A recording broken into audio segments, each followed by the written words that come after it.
Heavyweights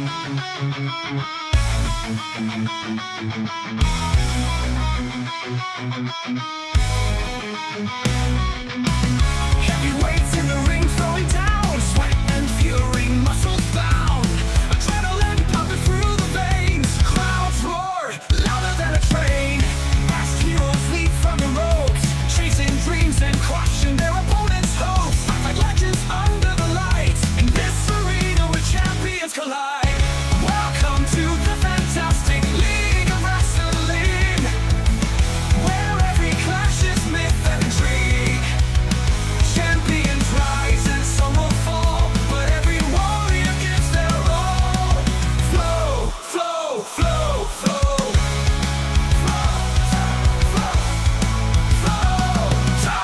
From underdog to mighty champ in this Coliseum's fiery camp, standing tall through blood and tears, facing down our darkest fears. Big showdowns, epic and grand, heart and soul in every hand. The dragons roar from the sky, victory's anthem reaching high above. Mass hero, welcome to the fantastic League of Wrestling, where every clash is myth and intrigue. Champions rise and some will fall, but every warrior gives their all. Flow, flow, flow, flow. Flow, flow, flow. Start.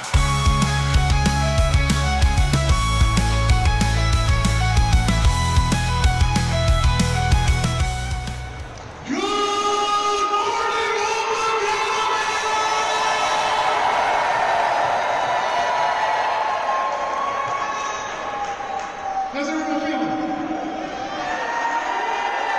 Are you guys excited? I'm not convinced anymore. Are you excited? Thank you for joining us on a Saturday morning. We've got one heck of a treat for each and every single one of you. With that being said, are you guys ready for your opening contest?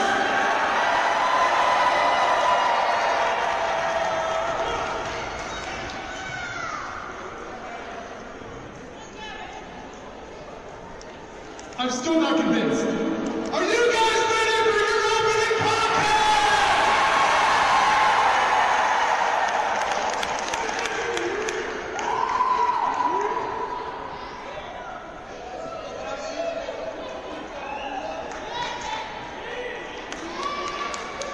Your opening contest is a six-man tag team attraction, and it is scheduled for one fall.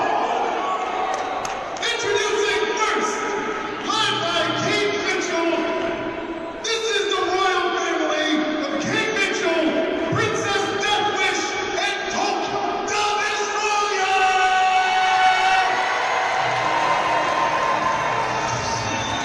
Ladies and gentlemen, good morning, good evening, good afternoon, depending on when you're watching this. Welcome to the Fantastic League of Wrestling as we present Saturday Morning Grapple Masters. My name is Peapod, my partner for today's festivities for the Special Children's Charities here in Chicago, Illinois, Mark Roberts. It's so good to be here with you today, Peapod. We've got a packed house here at Hope Academy, and we're starting off with the royal family making their way to the ring. King, Mitchell Taylor, Princess Deathwish, and Tulk the Destroyer are here to cause havoc. As we know, back at Quest for the Dragon Belts, King Mitchell stole that SCW international title from Berto, and he has some bad plans, and it seems like Princess Deathwish, aptly named, joining the royal family, and Tulk the Destroyer, a devastating force wherever he is. Six-man action kicking off Saturday Morning Grapple Masters. Tulk making his way up into the stands now. It's dangerous, those kids. Harassing these children. I think King Mitchell Taylor doesn't like children in general. And Princess Deathwish, coming from Smog City, Utah. This is a heck of a matchup to kick things off here at Saturday Morning Grapple Masters for Fantastic League of Wrestling. We are proud to be here for the special children's charity in the area for Southside Occupational. This is going to be a lifetime matchup for a lot of these kids, a lot of these families, once-in-a-lifetime opportunities. It's so cool to know that there's going to be people here who have never even seen live wrestling before, potentially. I know.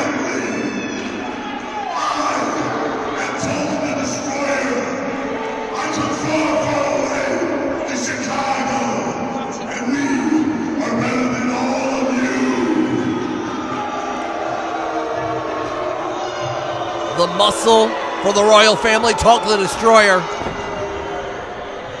is ready for some devastation. And their opponents, introducing first, from Hammond, Indiana, he is your friend and mine, Berto and Hippo!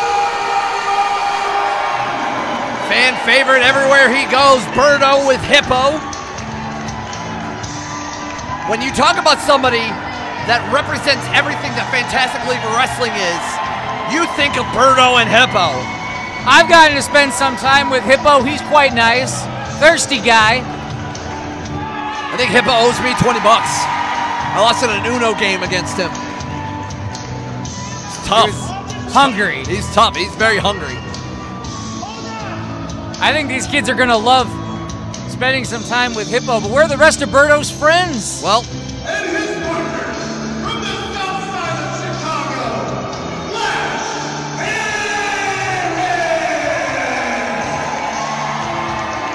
Flash coming out momentarily. Local favorite here, making his Flow debut. I think he might have gotten lost on the way here. It's a very There large he building is. here at Hope Academy. There we are. A fan favorite. Knows a lot of these fans, a lot of these kids. But I mean, it is a six-man tag.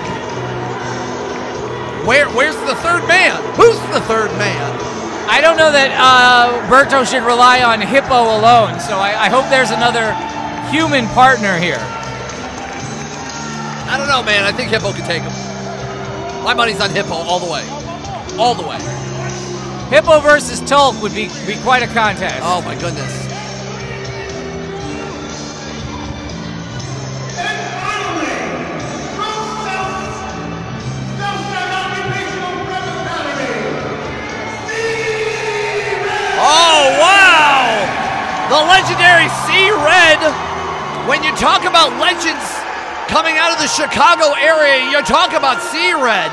I remember seeing CRed almost a decade ago in the independent scene. And it's great to see him now here at Flow.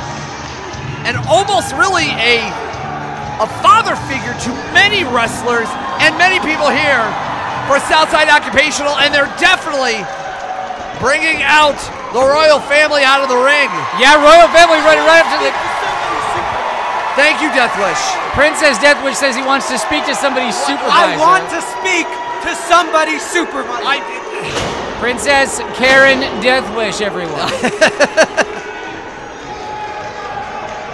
Referee Patterson kicking things off here at Saturday Morning Grapple Masters. We thank you for joining us wherever you're watching, whenever you're watching.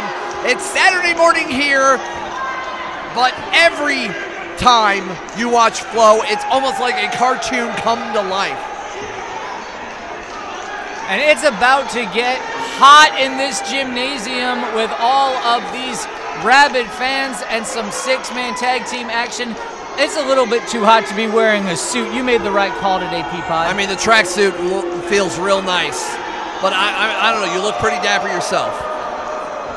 Are these guys going to get in the ring? I don't know. The royal family wants no part in taking down Berto. We saw on social media how Berto and Mitchell have been feuding. Berto, you see how angry Berto is, and an angry Berto you should be scared of. As Patterson trying to determine who will be the first competitors to start off this match. It is a 6-man tag, but it is a 1 fall to a finish. It looks like I think CRed is going to be representing Berto and friends. The bell is rung. We are kicking things off here at Saturday Morning Grapple Masters. Let's see what the good King. Tag to Berto. He doesn't know what's happened. King Mitchell Taylor does not know what's happened.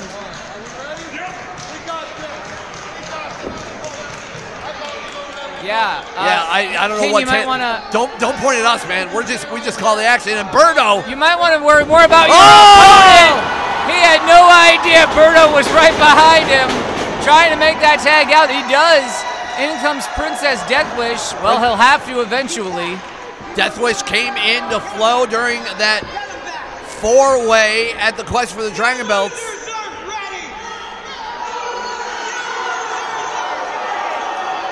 And the fans not wanting the princess push-ups we're about to see. Push-ups are hard, man. Yeah, well, you know, DDP always says it's okay to start on the knees. You got to work your way up. That's true. But look, I know Deathwish is a very interesting character to many, but he is tough as nails. But Berto is just inhumane. Berto's almost just like your imaginary friend come to life, and your imaginary friend can do almost anything. Berto can. Berto looking to get the tag now. Tag to CRed. So many in this crowd familiar with CRed, and he was looking to get his hands on Princess Deathwish. You know, Princess Deathwish, you gotta give the princess credit. Look out for, are we leg sweep here? Which way's Princess going? I don't know. Oh, well, it's gonna be a far trip back to Salt Lake City, Utah.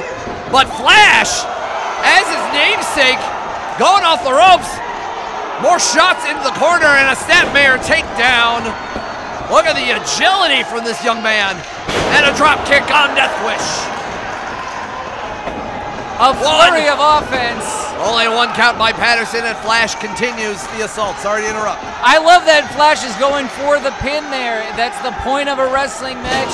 Try to pin your opponent. When you've got someone the size of Princess Deathwish, you want to make him work for it. Maybe go for those lateral presses just so that Deathwish has to push up. Oh, and Berto is getting kicked from the front and the back, as you saw King Mitchell going after it, and a neckbreaker takedown pin attempt. Here we go. 1, 2.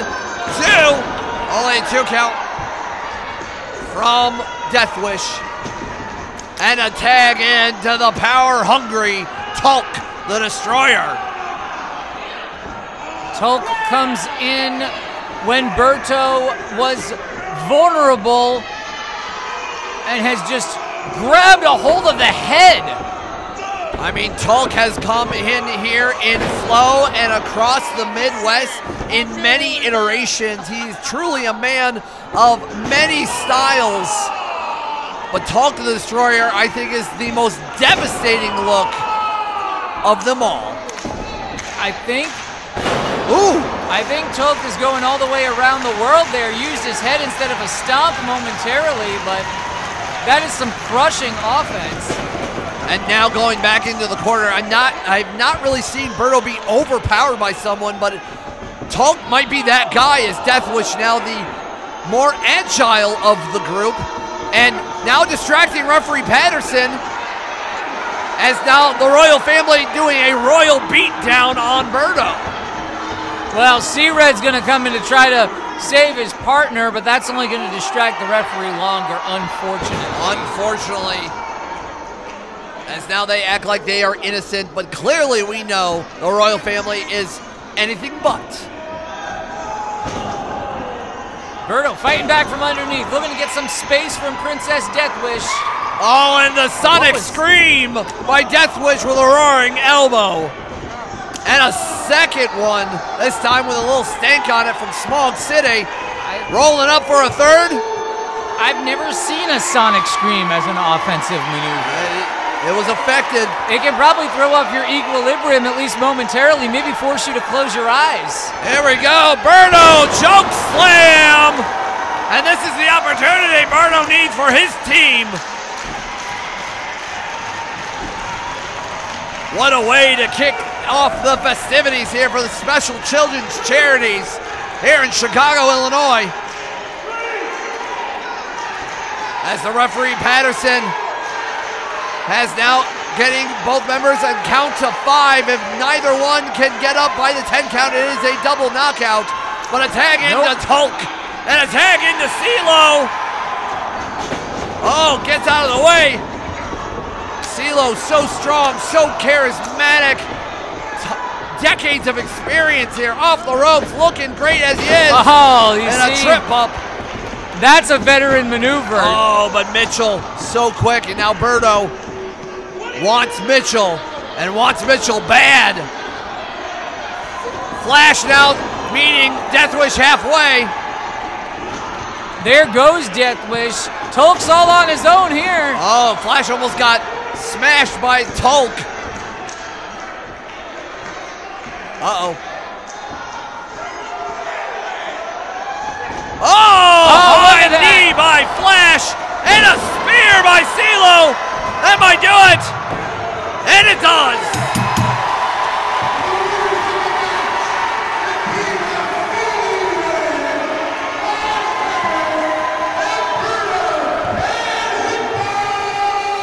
It seems it is easy to confuse the big man, Tulk the Destroyer. I mean, Tulk has more muscles and brain cells, and I know Berto and CeeLo and Flash representing the Southside Eagles and Southside Occupational are very excited. Hometown favorites and a kickoff here at Saturday morning Grapple Masters.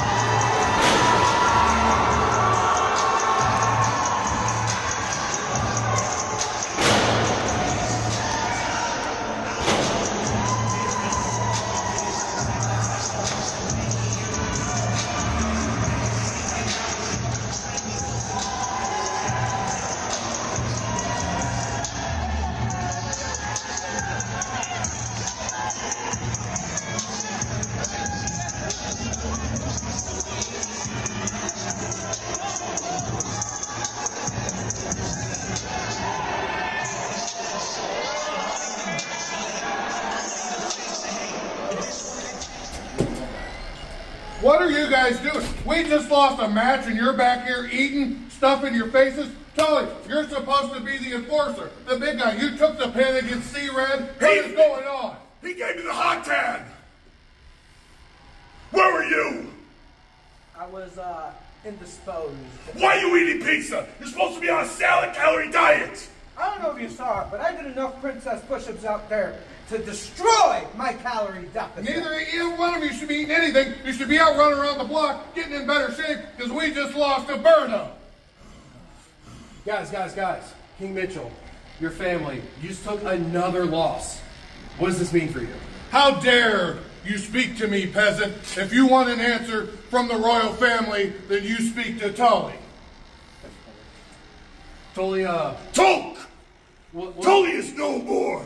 I am Tulk the Destroyer. What is your question? Tulk, what does this loss mean for you guys? It's yet another one in the record books. This loss is a fluke.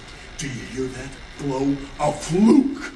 Every time we come to Flo, it's a fluke because of that referee, Josh Patterson. We're going to get our ref. Hell, let's get 2 refs. Because, Berto, you are no longer my friend. We used to be friends. And when we have one-on-one, I will crush you like a bug. Because you are all peasants to the royal family. Get it together. Stop eating pizza! You guys like that? We got so much more for you.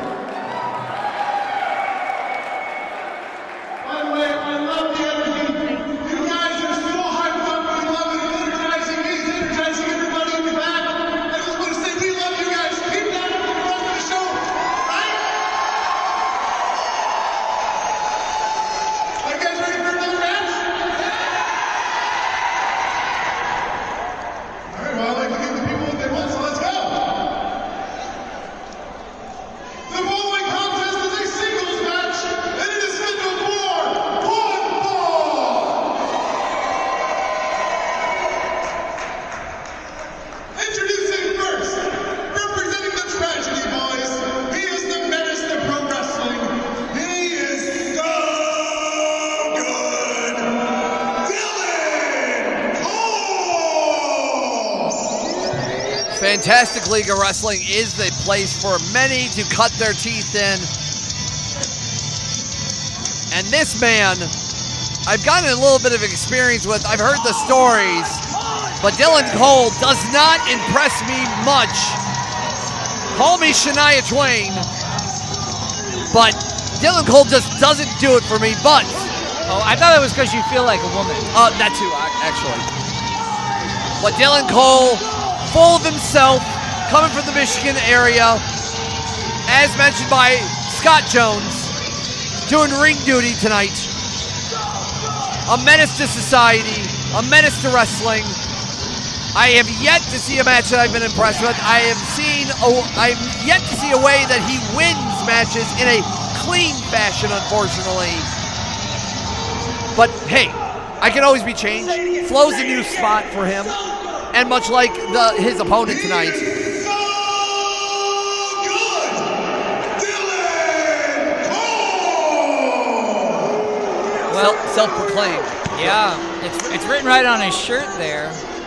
But In the font of the thank you bag.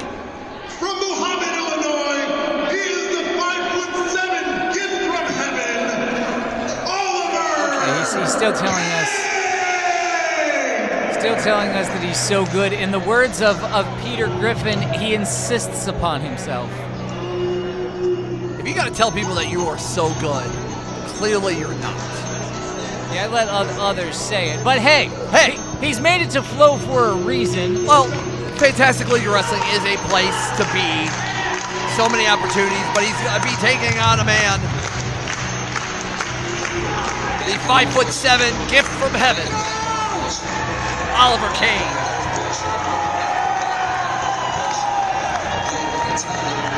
As he coming out, wrestling since 2005, hybrid striker,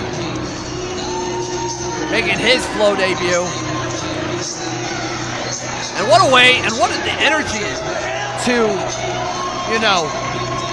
debut here at Fantastic League Wrestling with the Special Children's Charities. Kind of almost the birthplace of Flow in a sense, was right here. Biggest event of the year, some 700 people here tonight. This gym is packed. I mean, you're only seeing it from, 3/4 of the way, but we have more behind us here at the commentary booth. All over the place.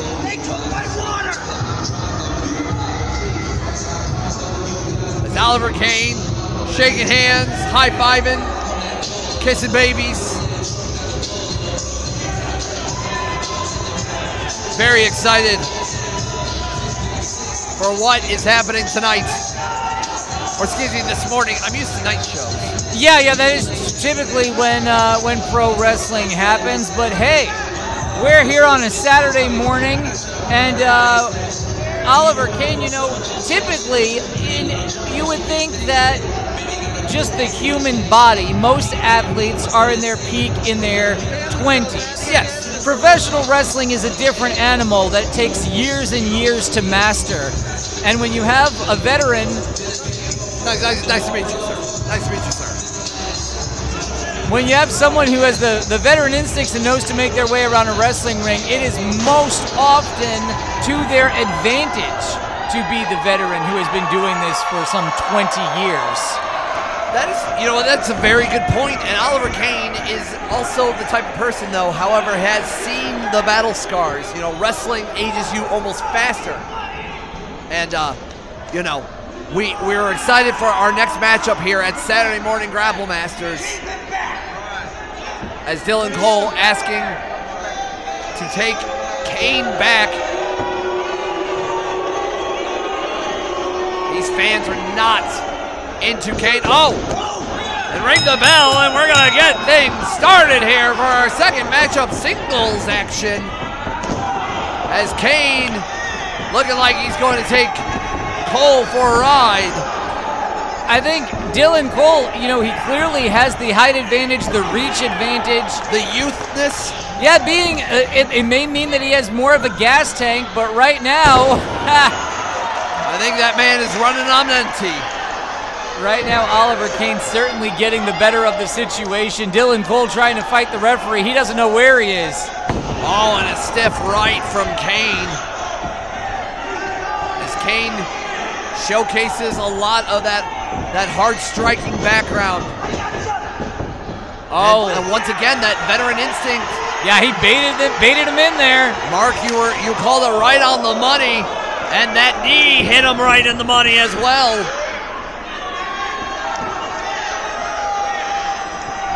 Hope you kids. Oh! Look at that baseball slide. Grabbing Dylan Cole by the head. A cutter of sorts right along that bottom rope. Oh, look. Here we go. More of that impressive strikes with that Insiguri there from the outside in. Ooh, very nice Hurricanrana. Wasn't pretty, but it was still effective. Well, it was because Dylan Cole's body was thrown across the ring, and now he's just begging for some reprieve here. He is not going to get it from the veteran Oliver Cain. Mark, I think you know how to count to 10, right? I think these fans here know too. They were ready to do it. Well, Dylan, I think, only likes to count to 3, and with a backstabber there, those double knees into the spine of Cain. And as you speak about, how the wrestling body deteriorates from every match, and that veteran aspect, how does a move like that, affect you in something like this? Yeah, Oliver Cain certainly has been using that bump card for a long time. Dylan Cole now doing the thing that he really needs to do is use his reach advantage, use the length of his body to try to keep Oliver Cain at bay. Choking him now over that middle strand, or he was. See what Cole has in mind. Oh, see, I told you. Cole is nothing but a punk-ass kid that thinks he can get through all of this. And a pin attempt, 1, 2, and only a 2 count. I'm not impressed. I'm sorry. I'm supposed to be professional. I'm supposed to call it down the middle, but Dylan Cole just doesn't belong here, frankly. Well, it was using as little exertion as possible in order to do damage to Oliver Cain. It was certainly certainly not within the spirit of the rules. Not enough to grant a disqualification here, but Dylan Cole better not try it again because his referee's only going to give him so much rope. Beautiful spine buster. I will say that's a good spine buster by Cain. Or on Cain, excuse me, and Cole now with a knee lift of his own, maybe knocks Cain out. 1, 2, and only a 2 count once again. But see, it's just that petulance is what that is. Good word there. Yeah, That's $5 word there, man. It's early in the day. I still have the words because I slept a little bit last night. I did not. I did not. But that's a story for another day. Powered by Ghost, not a sponsor. As Cole might be seeing a ghost after that elbow into the jaw, and now a leg and a foot to the jaw. Catches the boot as well, and now he's catching a whole body. That's a lot of man to be flown in the air, and Cain now going on the attack. Elbow on Cole. Ducks the line. Ooh, flips him over as Cole is turned inside out and shocked beyond belief. That's a big bag body drop on a much larger man. Oliver Cain showing that he has earned his stripes and knows his way around a pro wrestling ring here at Flow. You hear this crowd in Chicago just hot to see Cole get his.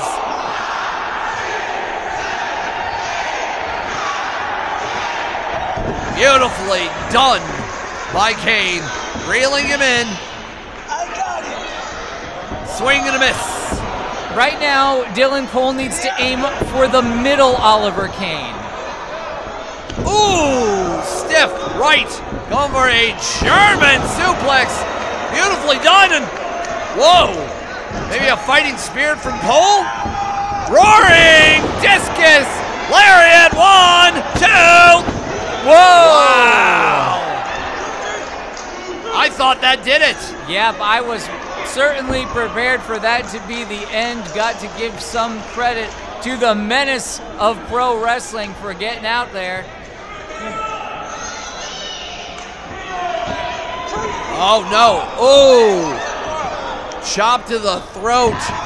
Yeah, again you see that Dylan Cole's arms are much longer. Oh, wow, that was a triangle choke there, middle of the ring. That's the problem with having long arms, is they can be grabbed at any moment. What is ADN doing here? ADN, we were going to see him later tonight.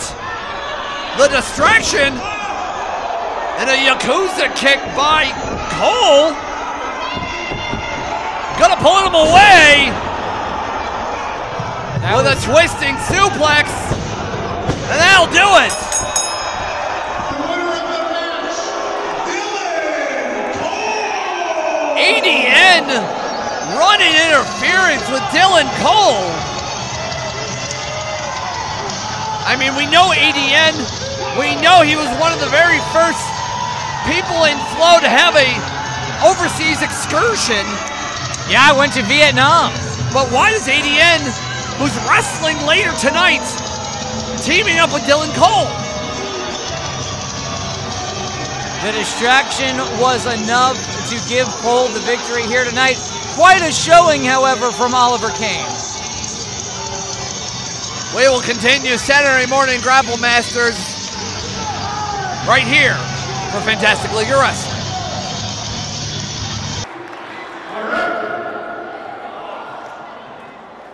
This next contest is a triple threat match. It is in the 4-1-4. Introducing first, from the galaxy, Alpha Danger! We've got an all-star lucha showcase on our hands, Peapod. If you didn't know, the Chicago area is a hotbed for lucha libre, the Mexican style of professional wrestling. Known more for the masked characters, the fast-paced action, and the high flying from many of the stars for lucha libre. And Alpha Danger is one of the many wrestlers that represents that style. And Fantastic League of Wrestling is definitely a hotbed for wrestling of all styles. Making his way through the whole crowd here. I mean, the crowd is hot for energy, for wrestling. As you can see all over the place. Everybody's on their feet, excited. One of the biggest days of the year for these kids and for Fantastic League of Wrestling. Alpha Danger out here shaking babies and kissing hands. I think it's the other way around. I'll just quit the business. I'm sorry.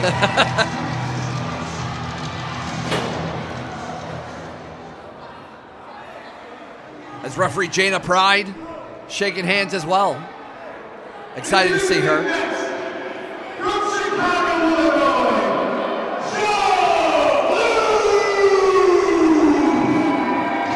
Obviously, wearing the beautiful Drinking and Mo's sponsor referee jackets. Getting excited, getting ready for our next competitor, Joe Blues. And while Lucha Libre is more of the style of the masked characters, there's also an underbelly of Lucha Libre. It is the rudo style a little bit, the more extreme style of wrestling, technical wizardry.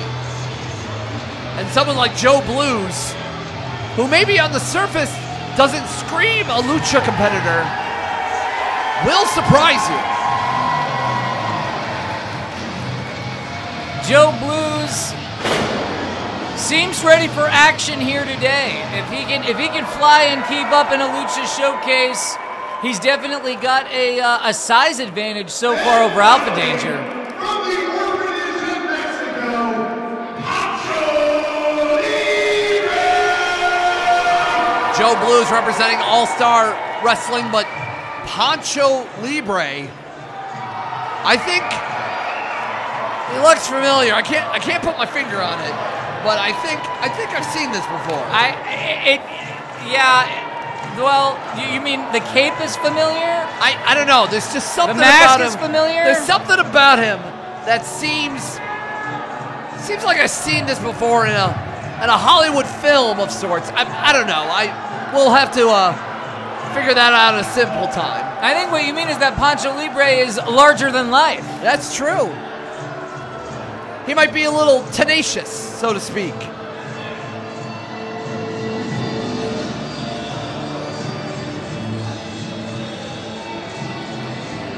Like we said, the Lucha Libre style is filled with so many casts of characters. Poncho Libre being one of them. All three of these men making their Flow debut. And obviously we'd be remiss. We didn't talk about what else is coming up. The Double Dragon Tag titles are on the line, and we're also going to be crowning our singles heavyweight champion. We're donning the Supernova Championship in our main event tonight. It's a very big day for Fantastic League of Wrestling. And, you know, look at this crowd already ready for some lucha. Chicago, perhaps the best city, I think really the best city in the United States for a genuine lucha scene and lucha fans.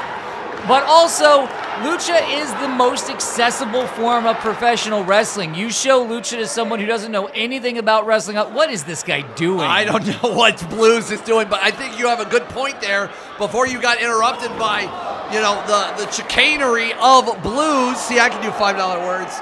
That Lucha Libre is one of those wrestling styles. When you think professional wrestling, you think of almost two styles. You think of like the old school, you know, Macho Man Randy Savage style of wrestling, and then you think the lucha style, the mass, you know, the idea of like Blue Demon and, you know, many other lucha superstars. But Poncho and Alpha Danger gonna showcase here a little bit of that Lucha Libre style. Working on the arm and now moving into a headlock with a takedown there. And there you see Poncho Libre having no choice, because where the head goes, the body goes. That's true. Oh, and locking in a very unique submission hold. Again, is that underbelly of Lucha Libre, is that style, that submission style of wrestling. Yes, the llave. The llave style, that's what I was going for. Thank you, sir. That's what I'm here for. Absolutely. I have some words, and I can say them when you're not saying them. And you look great in a suit. Well, it is hot in this gym, by the way. I know.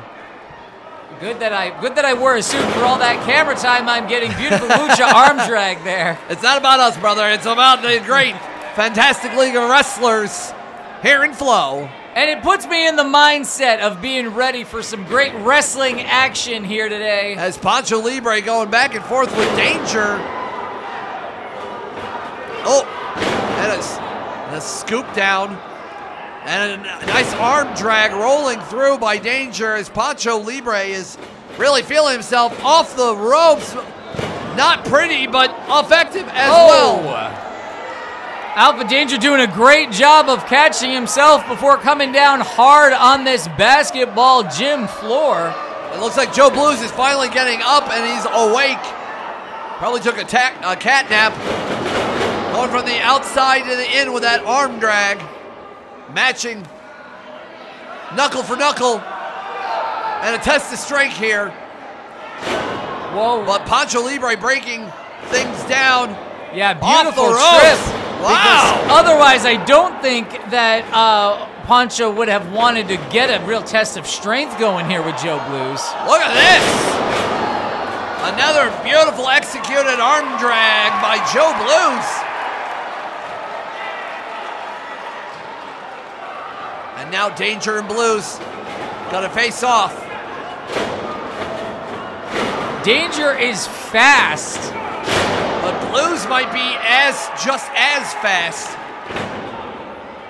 Look at that. Grabs the leg. Very smart trip up, but a reversal here. Blues is able to just reach out and grab his opponents because of how large he is by comparison. Concentrating on those arm drags, might be pulling an arm out of socket, probably dislocating your shoulder. But Blues now going a little bit maybe more heavyweight title, or excuse me, a heavyweight moveset. Gonna possibly dump him.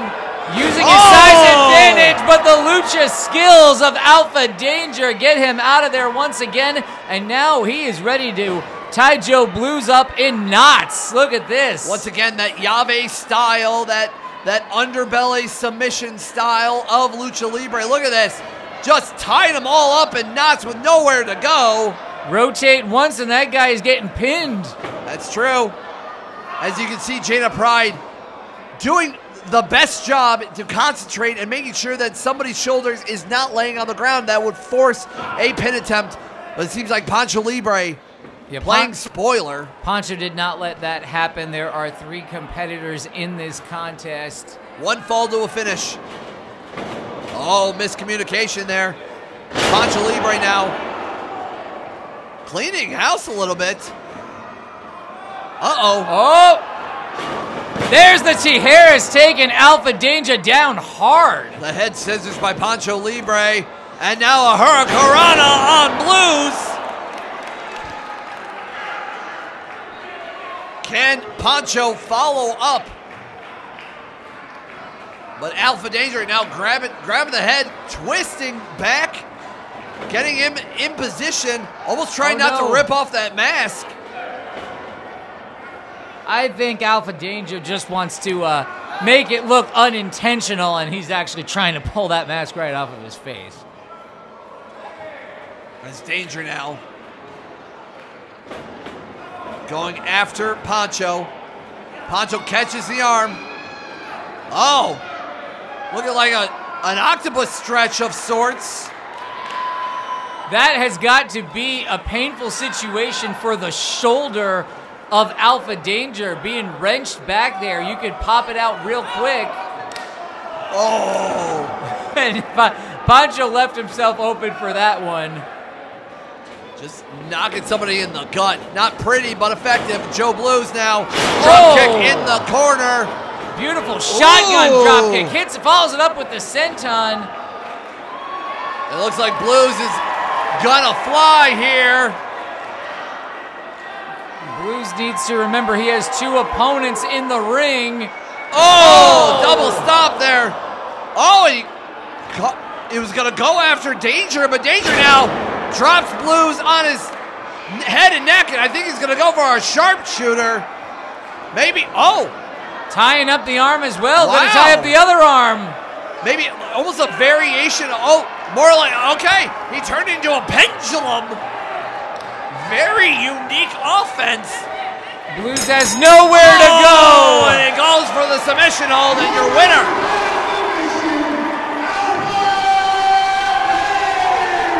Alpha Danger, that Llave style we spoke about. Lucha Libre is not always about flips. Not always about splashes. It's about getting your opponent into a predicament that they can never escape. And Alpha Danger, your winner. As we continue here at Saturday Morning Grapple Masters.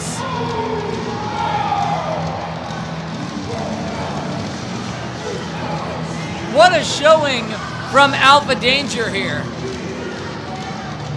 What a showing has been indeed. Heck of a time here in Chicago. Here with Joey Blues, and he just had an absolutely amazing match, but it didn't quite go your way. You ended up getting folded like a pretzel and then tapping out. However, we saw a lot of potential from you. What's next for you? Well, technically I didn't tap out. I just straight up said I give up. Because, yeah, I got stretched internationally. Yeah, your hands weren't even available for you to tap out. Yeah. One part of me was in the United States, the other part was in Mexico. I'll tell you that much for sure.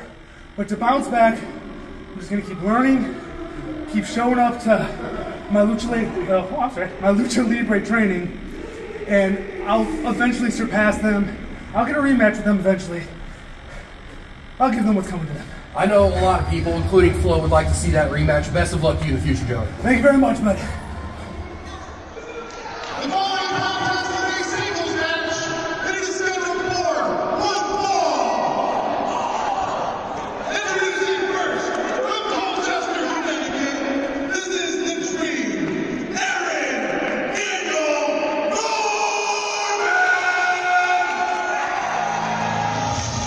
Aaron Daniel Norman, ADN. One of the very first people to go on an excursion representing the Fantastic League of Wrestling. And now coming off with his new friend, I guess, partner in crime, Dylan Cole. Yeah. I know ADN wants to represent and wants to become the ace of Flow. He was the first person to wave the flag overseas. He was the first person to showcase the types of wrestling that Flow can be with some of our international partners. And we already saw ADN insert himself once today, and perhaps this was why, so that he could have a second in Dylan Cole in this matchup. Means that maybe Aaron Daniel Norman is a little bit weary of his opponent here today, Peapod. Maybe. ADN is excited and wants to prove officially in a Fantastic League of Wrestling ring that he is the ace he claims to be.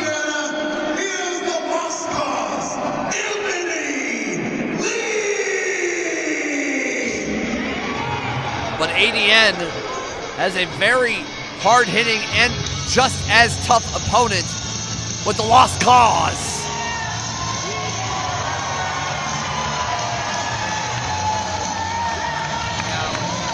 Anthony Lee looks like someone who you don't want to meet in an alleyway after bar close.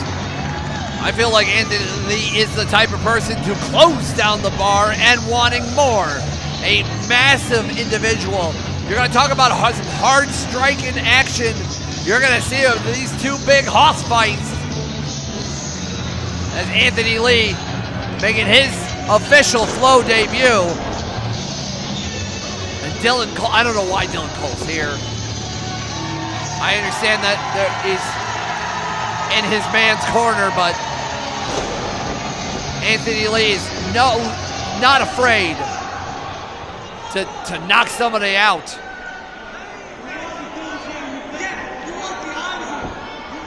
I would think either of these guys would have an advantage against most athletes they would face, but we've got some serious poundage in the ring right here, Peapod. Well, and then there's Dylan Cole. And then there's Dylan Cole.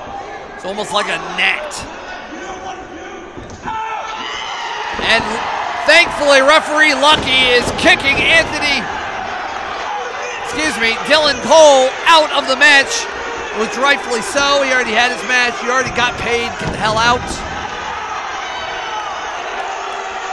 ADN now is on his own.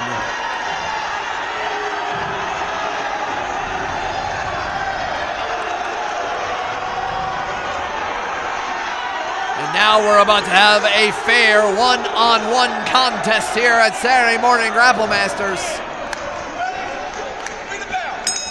Bell is rung, and we continue all the action here for Flow.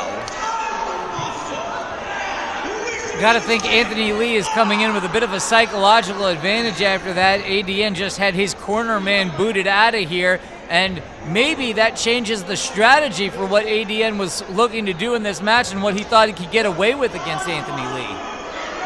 It looks like we're having a kind of a pose off here. Look, neither of these guys are going to win opposing contests, but luckily that's not what they're here to do. They're about here to beat each other senseless, Mark. Yeah, I think we're going to see some. Well, the term of art here is a big meaty men slapping meat. I believe that is the technical term, correct. As ADN starts off the meat slappage with a headlock, and nobody budges from the shoulder tackle. Barely registers. Lee's gonna try one now. Ooh. I heard it, but ADN doesn't want Lee to know he felt it. Gosh. You can hear just the meat on meat. Lee's turn now. ADN ducks. And that was the advantage that Lee needed. Coming off those ropes, had the momentum behind him. Takes ADN down. Oh, beautiful trip. How often does that work in wrestling? That was great. Oh, and a headbutt there on ADN with an uppercut by Lee. Strength and speed by Lee. Quite impressive. There we go. Really knocking ADN around. And look at that beautiful suplex. I think the ring shifted one. Only a one count, and ADN now getting out of the ring. Very smart. Creating some space. Taking a breather. Yeah, just needing to go powder his nose there, but Anthony Lee not far behind. Oh! That sound ricocheting off the walls of this gymnasium here at Hope Academy. And another. They need to be mindful of the referee's count, but thus far, Anthony Lee firmly in control. It's ADN who's trying to get away from the larger man here in Anthony Lee. Uh-oh. Oh! That Uranagi slam on the side of the ring. How often do you see anyone get ADN up in a Uranagi?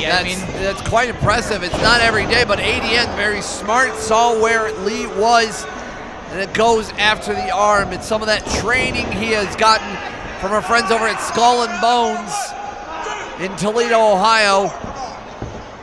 As ADN now complaining that got chopped in a wrestling match and now getting slapped by Lee, but ADN continues the assault. It was really smart that right after the Uranagi, ADN said, oh yeah, I'm gonna make sure you don't have arms to do that with again. Oh! Needs to take the offense away from his bigger opponent, who was really, Anthony Lee was really having his way with ADN, so ADN says, well, you need a fewer limbs to do that with. Another hard-hitting matchup here, and that's what's the great thing about Flow. It is a literal smorgasbord of wrestling. Yeah, this is quite a contrast with the Lucha Showcase that we just saw here. ADN, a big fan of Japanese wrestling, studies that style and is clearly learning it. He knows his throws, he knows how to pick a body apart. Keep your eyes on ADN here. Here we go. Palm kick in the corner, a little bit of a face wash there, and I'm not talking about Neutrogena, as ADN goes for the pin count. 1, 2, and only 2.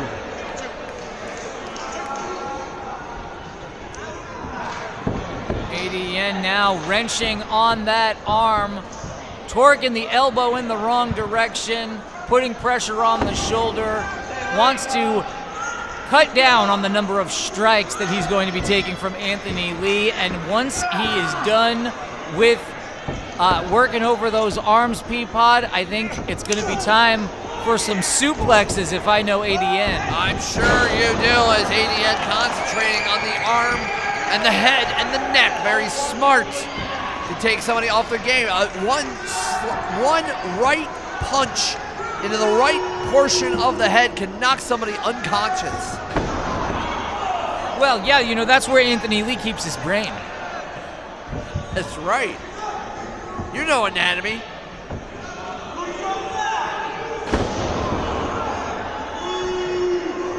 This Anderson-like offense from ADN, showing he knows lots of different ways to take out an arm. Anthony Lee still has his punching arm, though, so he's fighting back. As ADN continues the assault, been in control the last few moments of this match, and more shots to the head and neck. And now ADN is about to go and fly. Oh, that was a knee right to the mush. That's my anatomy coming in. That's true. Mush is a technical term. 1, 2, and oh, so close by referee Lucky. As ADN wants to become the ace of Flow, and I feel like he has his eyes on whomever's going to be winning and coming out the Supernova champion after today's festivities. I would love to see either of these guys in that picture. This is awesome. They're clearly able to give some punishment and take it too. Look at these forearms now from Anthony Lee, gets cut off by ADN. ADN, very cocky, very confident, but he's showing up and showing out. But Anthony Lee does not want to lose from this huge crowd here in Chicago, Illinois. Uh-oh! Overhead suplex, dumping ADN on his head. Prone in that corner is not where ADN wants to be. Oh! Rolling, jumping senton by the big man, Anthony Lee. And I think he's calling for it. Maybe a big lariat. Dumps him. Oh! A Snapdragon suplex there. Landed right on his head, but comes back with a big gladiator! And ADN, very smart, rolls into the ropes as the count begins. If neither competitor can get up by the count of 10, it is known as a double knockout. We'll have no winner, and I don't think this crowd wants to see this match end in a knockout like this. Great ring presence from both men. Anthony Lee knew he didn't even have to get up to break that. He didn't have to take an 8 count. All he had to do was roll over and put his arm on his prone opponent to try to get it. ADN, as you'd already called out, great ring positioning, great ring awareness under the ropes there, able to break up that count. Anthony Lee up to his feet first. ADN still taking a breather in the ropes there. As you can see, referee Lucky is separating both competitors. And while ADN is technically in the ropes, he needs to have the moment to get himself up. Maybe also making sure that he's not knocked silly. Referee Lucky separating both competitors. Oh, running senton once again. Lee is not going to wait. Oh, the big man isn't actually going to go up, is he? He pointed to the sky. Uh-oh. And now he made a flippy motion with his hands. I don't know what he has in mind. I don't know what Anthony Lee's gonna do, but the big man is gone the second rope, and this could spell disaster all the way up top. High risk, high reward.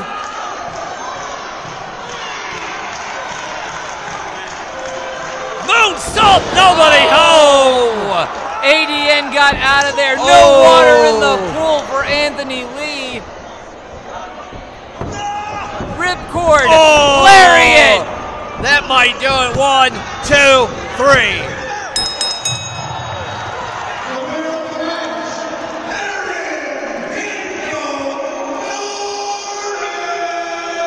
ADN did not need Dylan Cole. He did it on his own. Has defeated the big man, Anthony Lee, and maybe proving a point to him and to many others that he wants to be the top on the Flow roster. I see your snarky notes here say self-proclaimed ace. It's not going to be long before others are proclaiming the international ace of Fantastic League of Wrestling, Aaron Daniel Norman. What a showing here today. Fantastic wrestling, fantastic league of wrestling, and more here for Saturday morning Grapple Masters. A lot more here from Saturday morning Grapple Saturday Masters. morning. You guys ready for an 8-man tag match?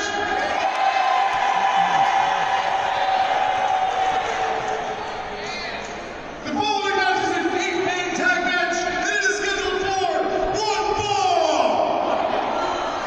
Introducing first, this is the team of Nick Diamond, Thomas Bailey, James Fury, and Hans Carden. Together, they are known as Diamond Corp. Interesting that the Diamond Corps is formed.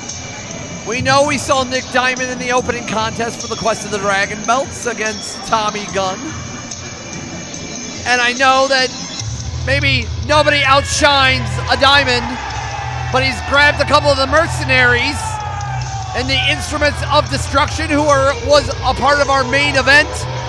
Thomas Bailey in the mask, James Fury in the red pants, and getting a very old style wrestler, a grappler of sorts, known as Hans Carden. This is the Diamond Corps. These guys look pretty menacing. I love that Hans is coming out. No knee pads, going the full Suzuki route here. He doesn't have to worry about his knees staying in place. He'll protect his knees with his fists. Going full murder grandpa for sure. Nick Diamond, always confident, always cocky, very good in the ring, and as he has some dangerous individuals in James Fury and Thomas Bailey, the Celtic mercenary, Hans Carden, ready to choke a child out, I'm sure. Yeah, Hans Carden really looks like he is ready to do some damage. This is an 8-man tag, or as some call it, a Tomacos. And obviously, speaking of Atomicos, we have a huge Atomicos mention. Stella Buho, Cain Ryan, Geronimo, and Jackie Thad. Together, they are known as My Hero University. We have a massive Atomicos match coming up when we return to the Indiana Beach, for 2 roller coasters are better than 1. That's good. That's good. Good definition. Thanks, Hans. Here we go. Very excited to see this group of superstars led by Stella Buho and Oliver, with Kid Riot and Geronimo, and the debuting Jackie Thad. What a masked, well, 3 out of the 4 members for My Hero University. Stella Buho was a part of that tag title defense as TFG took on the Nocturnals. And Stella showed up and showed out, but was just not enough. Very unique individuals here. Well, Stella is used to giving up size in just about every match that she's ever in, but Stella has a tremendous amount of heart and is a crowd favorite everywhere she goes. Look at these fans, love this. There goes Oliver out in the front row. He flew right out there. He did.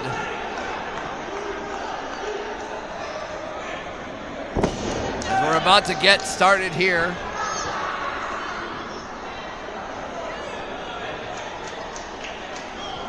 As Kid Riot is the, I don't want to sound insulting, the paler of the 2 masked men in the green, and Geronimo.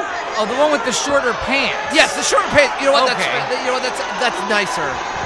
I mean, trust me, I glow in the dark. So 8-person, excuse me, action here for Flow as Jackie Thad and Nick Diamond will kick things off. Now, Nick Diamond, that brother's got a tan. That brother looks good. I'll have to admit. You don't have to tell him. He's very aware. He's very aware how good he looks. Very cocky, confident, almost coming out of like an 80s hair metal band. But wow, the flexibility and the showcasing of Jackie Thad. Oh! And flipping Diamond. I don't think Diamond was ready for any of that. Diamond landing right on his posterior. Seemed to not really even be aware of what happened there. I feel like if Jackie, I feel like Nick Diamond represents 80s hair metal. I think Jackie represents the 90s grunge era. But Hans Carden ready to choke out somebody, showcasing kind of old school style of wrestling. So, I've just got to call it out that Jackie Thad's pants are very high-waisted. There's no navel. It's up to his abs. If those pants, if those tights were any tighter, they'd be a belt. But we're not here to talk fashion sense. We're here to call wrestling. Peapod, Mark Roberts here for Flo as Jackie Thad goes on the attack with an uppercut there. You know, Hans Carden seems like the last guy you'd ever want to trade uppercuts with. I just get a feeling that this guy has thrown a few in his time. Oh, it's Stella Buho! Stella, who did who? Stella Buho, always impressive herself. Former Divine Pro champion, and at one point in 2024 held 5 consecutive titles at the same time. But James Fury from the planet Fura on his redemption tour. And so powerful, so strong, so angry. Yeah, probably the thickest, strongest guy in this match in here with Stella, and she's chopping him down to size. Oh, and a bulldog there on Fury. Beautiful offense from Stella. Look, now James is shorter than Stella. She's chopped him all the way down. Which is quite impressive as now Stella Buho goes after Fury. Oh, traps the leg, trying to go for a DDT. That would have been the only way that Stella might have gotten James Fury over, but it didn't work, and it was just one backhand send Stella all the way to the outside. And Geronimo is in the ring and goes for a head scissors there on Fury. Fury was almost out of the ring thanks to Geronimo. Beautiful high drop kick there. There we go, off the ropes, caught Geronimo in the ropes, trips up Fury, and now a tag in. Oh, double team maneuver. Knees all the way around, and Fury is getting out of there. And you might notice that there's not necessarily legal tags here, or maybe it's too quick to see, or my eyes are going bad, but the Celtic Mercenary trapping Kid Riot. And Thomas Bailey, the strength of the Celtic Mercenary. Making it look easy, just throwing his opponent. Only a 2 count. Yeah, I don't need James Fury coming anywhere near this commentary table. I almost had to hit underneath the table. Fury scares the crap out of me. As his instrument of destruction tag partner, Thomas Bailey, who's been impressive himself across the Michigan circuit for only being so young in the business, and distracting Jaina Pride as the Diamond Corps working as a unit.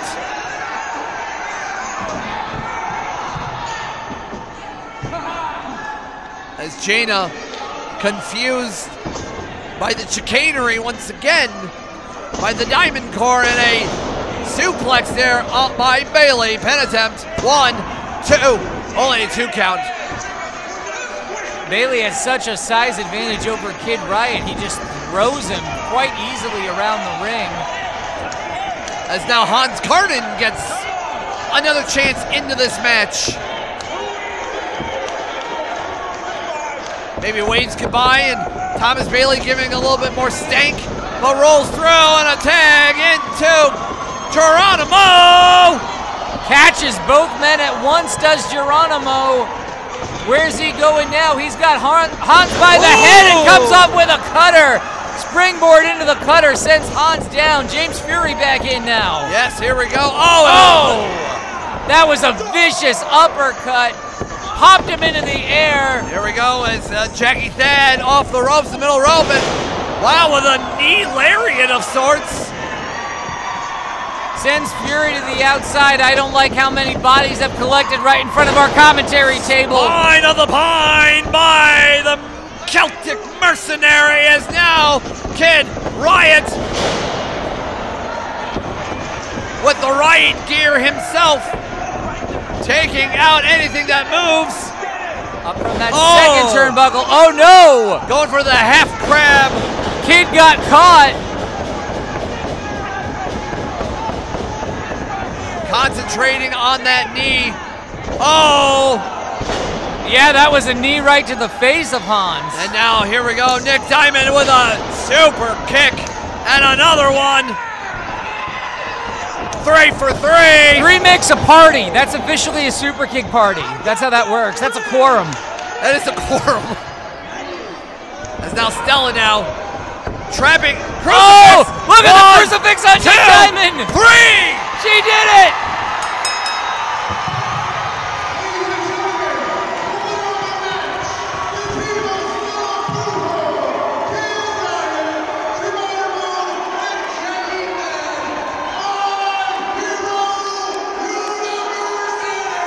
Stella Booho out of nowhere locks that 3 seconds in that crucifix.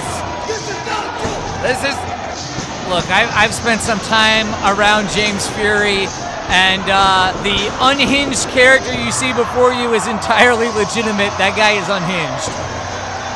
Well, the Diamond Corps not getting their way here tonight, but Stella and company are celebrating. What a victory. Uh-oh. I think we got a breakdown in communication here. We thought these 4 were working as a unit. Nick Diamond is beside himself. Fury is angry. Uh-oh. Oh. Thomas Bailey's got to try to keep Fury under control here. Which is not something that I want. Oh!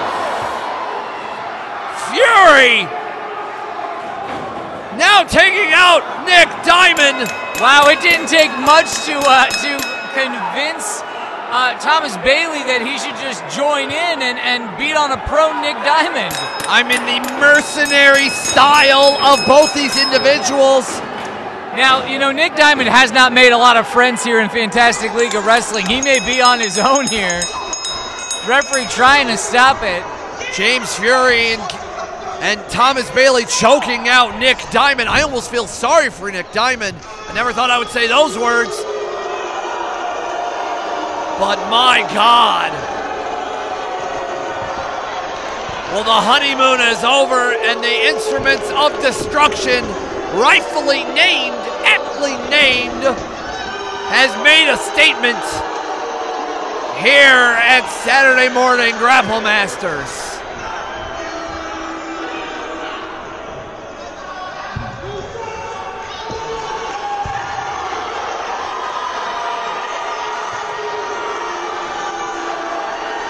Wow.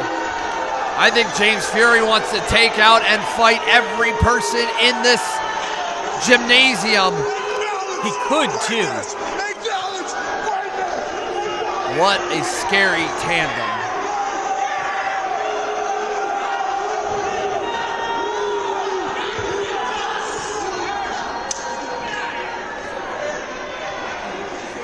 My Hero University teaming up for the first time ever and walking out with a W. What does coming together and walking out with a win mean to you guys? Tell them, Stella. I think it proves that you put any of us in a ring, we will make magic happen. You can, in moments notice, we have what it takes to take it wherever it needs to go. Yes, ma'am, we do. Yes, ma'am, we do. And I will tell you this right now. When you see My Hero University back at the Fantastic League when you see myself, the Jackal Jackie Thad, or the Guardian now Estella, or Air Force One. Expect to see some fireworks. Tell them, Air Force. It boils down to this. It could be 1, it could be 2, it could be 3, it could be all 4 of us, but it always ends the same way, with big W's and happy faces. So we are excited to be here. We can't wait to come back. And well, I think that pretty much wraps it up, yeah? Hoot hoot! Right, go. Hoot hoot! After this match, the losing team must break up. Introducing first, weighing 2 1/2 empty rum barrels, stumbling out of Cooper's Saloon, they are Sean Evans and the Captain Eddie Dillon. They are the Saloon Players! The Pirates of Land and Sea coming in. They've been a part of the Fantastic League of Wrestling almost from its infancy. And we saw during that #1 Contenders 4-way tag team match back at Quest for the Dragon Belts, these two, Sean Evans in the cowboy hat, Eddie Dillon in the pirate hat. It's a pirate hat because it has a feather. That's a bird. Oh, I'm sorry. So it's many feathers. It's a pirate hat because it has a bird. Don't worry, people. They'll get it in post. Okay, great. Thank you. As we see these two and their old rivals about to come out, so much is on the line because the losing team must break up. And in a place like Flow, where the double dragon belts mean so much, And their opponents, you do not want to lose. weighing in 3.12 bushels of coconuts from the Party Island, this is the Manimal Chip Walker and El Taino. They are Party Island! I know you're the stats guy, Peabod. Tell me, how much does a bushel of coconuts weigh? More than a headway. I think I'm just going to go to ChatGPT next. I think so.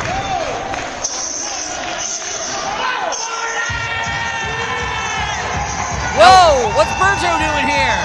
Oh! El Tahino on the left. Chip, the Manimal Walker on the right. And Berto with Hippo showing some support.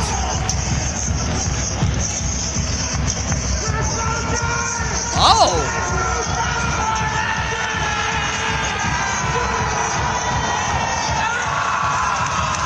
And more friends. Well, now they've got 4 guys, and we've got only 2 pirates or 2 saloon slayers over here. Actually, they've got 5 because they've got a hip. Yes, that's true. Well, the gathering of a lot of Flow originals here.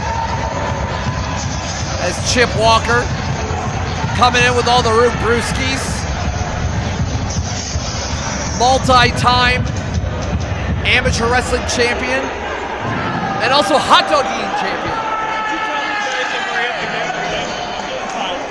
I know, I'm sorry.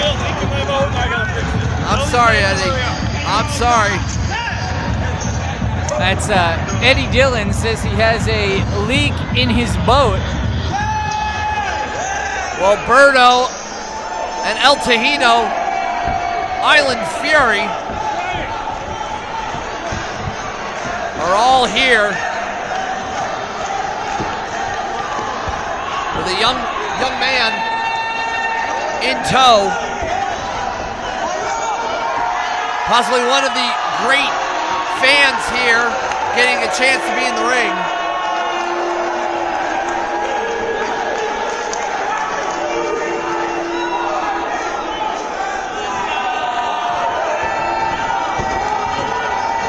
This is crazy. We got a Manimal, we got a Hippo, we got whatever El Taino is.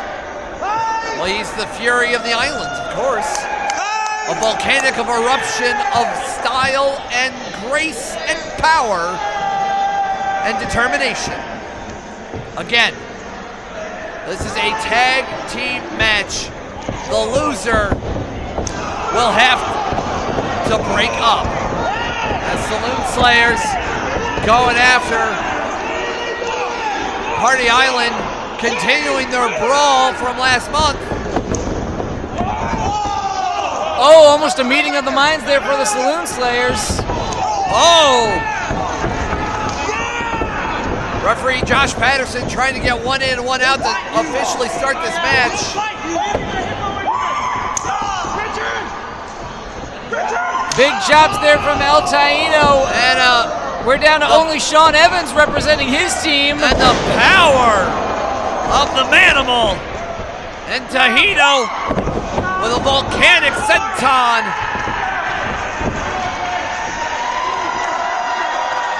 As Patterson trying to gain control.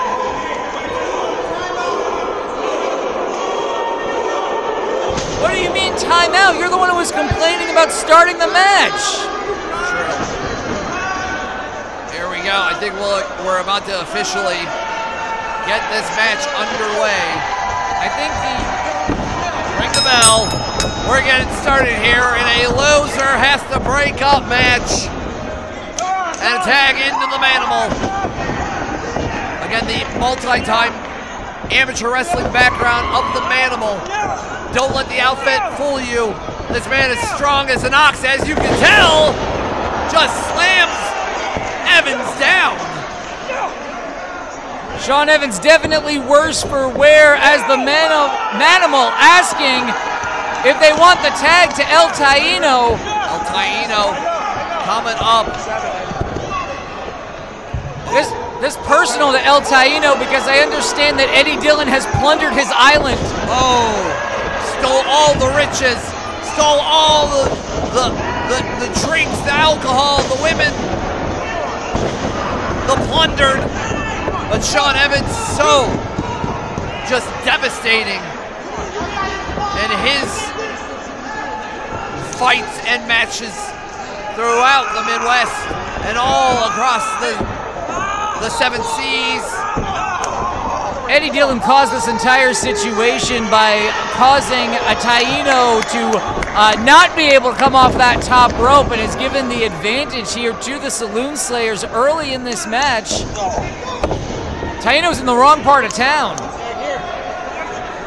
Now a tag into Eddie Dillon. Manimal tried to grab Eddie Dillon there. Ooh, splash from both members of the Saloon Slayers. Going for the 40 proof face wash. As we continue, Eddie Dillon trying to get inside of the ring. He's got a boat to fix as Sean Evans just baits in Chip Walker there, who is now tying up the referee so that both Saloon Slayers can do a number on El Taino. I mean, you may not like it, but it is smart wrestling here. Snap suplex by Eddie Dillon, pin attempt, 1, 2. That was high, almost a brain buster there on El Taino. Eddie Dillon remaining in control of this match. They have cut this ring in half and they've got El Taino right where they want him. Tag made now to Sean the Ace Evans. The ace of wrestling, Sean Evans, grabbing a handful of hair from Taino. Oh, looking like he's gonna stomp on that hand now. Ooh. Oh, stomping on the elbow. He trapped the arm, he wrapped it around his own neck and throat and stomps on it. As now Sean Evans continues the assault. This cowboy has seen so much across the wrestling circuit, across the wild, wild west that is professional wrestling. And now he is here to make sure his team can continue on and Party Island can no longer party. Some digital manipulation here Referee. didn't eliminate. You're right. You know what? You're right. I corrected you, and then I just screwed up myself. Tag to Eddie Dillon now. Saloon Slayers showing that they are a unit. This is a regular tag team used to making their way all across the Midwest indie scene. I mean, it's true. And Party Island has only been a tag team for not very long, but they have found. I think Party Island is mostly a Fantastic League of Wrestling tandem, aren't they? It really is, but they have found, togetherness in their uniqueness. I remember the very first Clash at the Beach, where they faced off together, and then later on, Clash at the Beach 2. Here's the tag to the opportunity to team together, as now the Manimal. Show him why he is called the Manimal, taking quick work. Beautiful belly to belly, had Eddie Dillon's arm trapped, nowhere to go. Now he's gonna throw ace. That amateur background, that multi-time award-winning wrestling background from the Manimal. Powered up by strength, determination, and a little bit of Rubriskis. Both members of the Saloon Slayers stacked up in the corner now. Oh, big splash. And reeling Dillon in. And he's ready to party. And I think you and the Manimal have the same tailor. I've seen you have like 3 of those Hawaiian shirts with your face all over it. That's true. 4th one's on back order. Oh! The go-to card of Sean Evans trying to blind Taino. Then attempt 1, 2. Manimal smartly getting out of it, but a knee lift by Dillon. That's the second time that the Saloon Slayers have cut off El Taino when he was going to the top rope. And here we go, another spit take. That's some whiskey right to the face, some moonshine, whatever it is. Eddie Dillon has no idea where he's at. Got him up and got him down. Manimal slam, 1, 2, 3, and I think that will do it for the Saloon Slayers.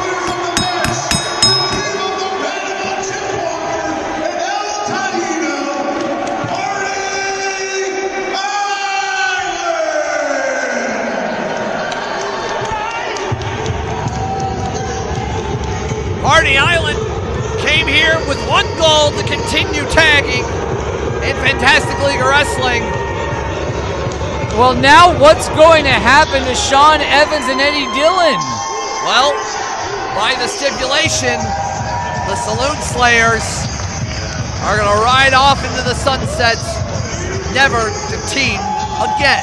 Because if anybody follows the rules, it's a pirate, right? We can trust him. We'll have to see if they do abide by the rules. You had a good run, Saloon Slayers, but Party Island will continue the party here at Fantastic League of Wrestling.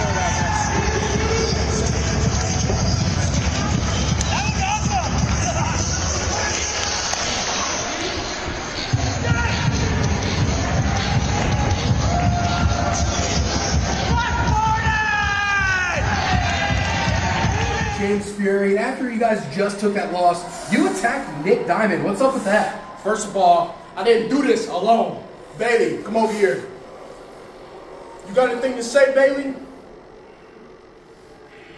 Listen, the reason why we attacked Nick Diamond is simply due to the fact that our pockets running dry. We didn't get no pay at the end of the day, so what are we helping him out for, right? He promised us a great future, and what do we get in return? Nothing. Ain't that right, Bailey? Nothing. So we took matters into our own hands. We took out Nick Diamond, and until he get his stuff together, then we cannot be a team. So Nick Diamond, get it together. We need you more serious. We need your head more in the game. It can't just be just us doing your dirty work. That's not what we're here for. We want the gold. We want all of it. We didn't come here to flow for no reason. This revenge tour is very personal. We came to flow. to make the biggest statement ever. We take what we want. We take what we want. And just remember this last thing from the instruments of destruction. In the end, everybody will feel my fury. Baby, let's get out of here. The following match is a tag team match, and it is for the Flow Tag Team Championship. Introducing first, they are your reigning and defending Flow Tag Team Champions. This is Don Tone and Jay Leo. They are those effing guys!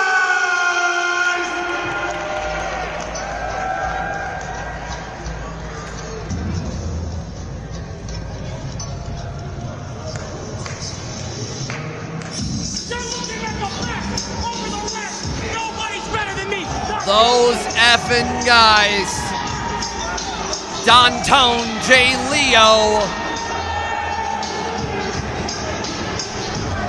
The Double Dragon Tag Team Champions here for Fantastic League of Wrestling. Don Tone in the beard, Jay Leo, the head of the gang of the Dirty Nasty Gang. They defended those titles against the Nocturnals at Quest for the Dragon Belts just about a month ago. They rub a lot of people the wrong way, Peapod, but the fact of the matter is that these guys can deliver in the ring. They can back up all of the trash that they talk, and they've got those championships for a reason.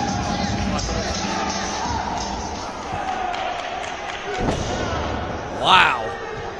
Those gorgeous double dragon belts.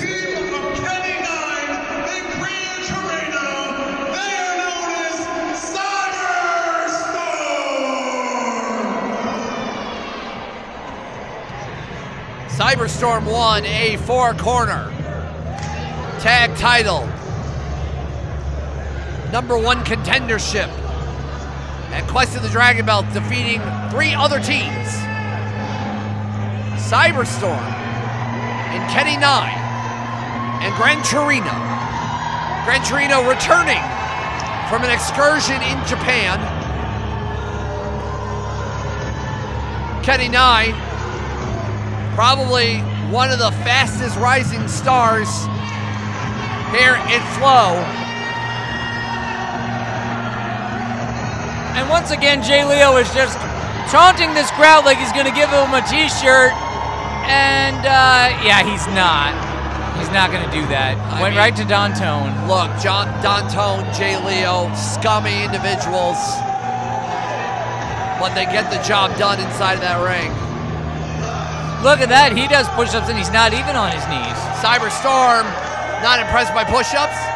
Looking great as a unit ever since they've been teaming together here at Flow. If you talk about a team that could dethrone Don Tone and Jay Leo, it could be these 2 individuals. Enough talk about these jabronis. Let's talk about the best over the rest. Those effing guys, Don and Jay Leo. We are brothers, and we're better than anyone who comes through that curtain. Don Tone's going to do commentary on his match, too. That's great, because I've used the restroom. He can call his own match. These guys do talk a whole lot of smack in the ring. But look at Nye and Torino, the Cyberstorm. Looking like $1 million. You gotta be impressed. They earned their shot here tonight, and I hope they realize what's in store for them as they take on those effing guys, because the champs are the champs for a reason and have wreaked havoc everywhere they have gone throughout Michigan, throughout the Midwest.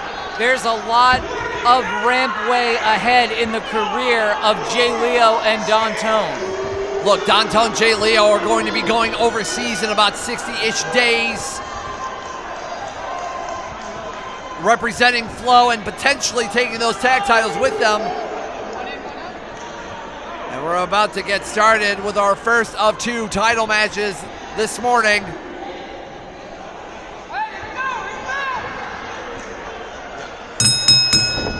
And the bell is rung, and TFG caught Cyberstorm, but not lacking in a double enziguri. Really kicking things off here. Semi-main event action on what is one of our biggest events of the year, and a packed house here at Hope Academy as the fans count along. To the offensive Cyberstorm, and look at that, T. Harris with a meeting of the minds for those effing guys in the middle of the ring. Champs are sent reeling to the outside.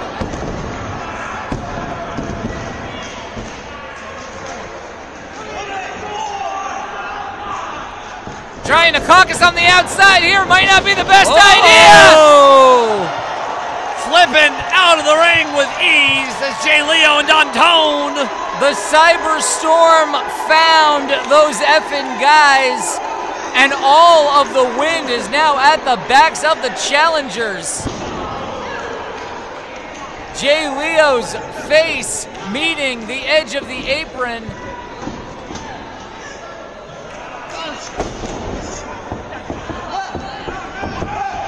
Some dirty tactics, though, there, pulling on the mask. Not pretty, but effective as that lariat by Don. And separating both of the members of TFG and distracting Kenny Nye. This is the problem, but also the effectiveness of TFG. They know where each other is at. They seem to be on the same page. Is Dantone about to go for another one? Absolutely lighting up the chest there, makes the tag back to Jay Leo. Jay Leo's gonna come and taunt Kenny Nine. Oh, big forearm in the corner. Back elbow now. Teamwork from the champs. A backbreaker and then just a kick to the side of the head. Massive offense and a very cocky cover with Jay Leo just taunting everybody here in Chicago.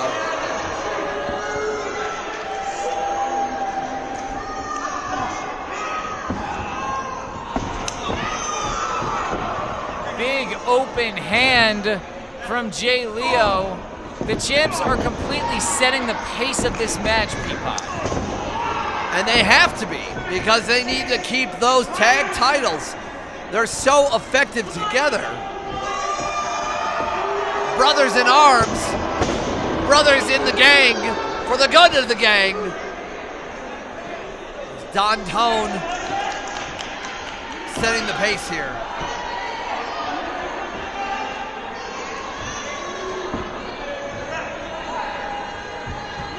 Oh, excuse me, Jay Leo, excuse me.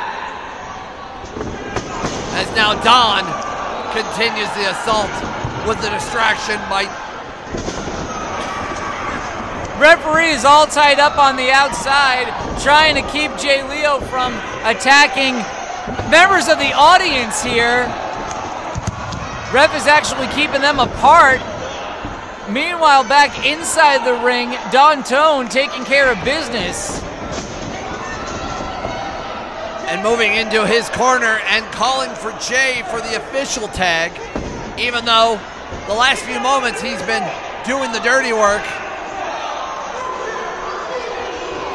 I feel like if TFG wants to leave here with all 4 tires intact, they better watch themselves.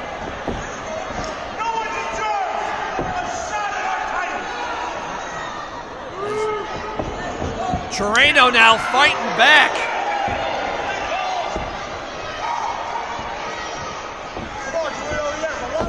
But Jay with a massive chop. As Kenny calling for Gran Torino not tagging in. Very interesting strategy. I think that's the trust of his tag team partner. Jay pulling down his singlet now. I mean, he's looking great. He's trimming up, firming up. Definitely wants to go overseas in the best shape of his life. And a tag into Don, but I think TFG doesn't realize that Torino just got a tag in. Or maybe not. Yeah, Kenny 9. I thought Kenny 9 did hit the blind tag there. Maybe not. I don't think Jaina saw it. No, we saw it. Referee Jaina Pride did not see it. And that's the unfortunate part sometimes in those blind tags. Yeah, blind to the referee isn't going to help you out much. Oh! As TFG continues the assault on Torino. Yeah, Torino's chest is just absolutely lit up there, looking like raw meat. I mean, Torino just came back overseas. I was going to say, he did an excursion as well, so 2 of the 3 guys in this match have or will soon be traveling the world with Fantastic League of Wrestling. He traveled the world with ADN overseas. And now Torino's trying to take some of that, some of the skills he's got back here into flow. Fighting to create some space and takes out the knee there of Jay Leo. Uh-oh. And now he's calling for the ref to check on his knee. Both sides make a tag. And now Kenny 9, who's been seeing his partner get beat up in the last few minutes, and Kenny 9, very, very impressive himself, going for a ride for an EDT on Jay. Wow. Spiked Jay's head. Limbs went in all directions. The challenger's now in control. Jay taking a bunch of feet, and Don is now getting back up after that DDT. And wow! Look at that neck breaker. He's gonna go for the spinal tap! This might be it! New tag team champions! Or not! Spoke too soon. That tells you the determination of TFG. I think they're gonna try it once again. Hitting the reset button here. 1, 2. Jay Leo's taking a lot of punishment. Where Don Tone has Jay Leo in there to break it up. It's so hard. They're so similar, which is a great look for a, you know, tag team. As they continue.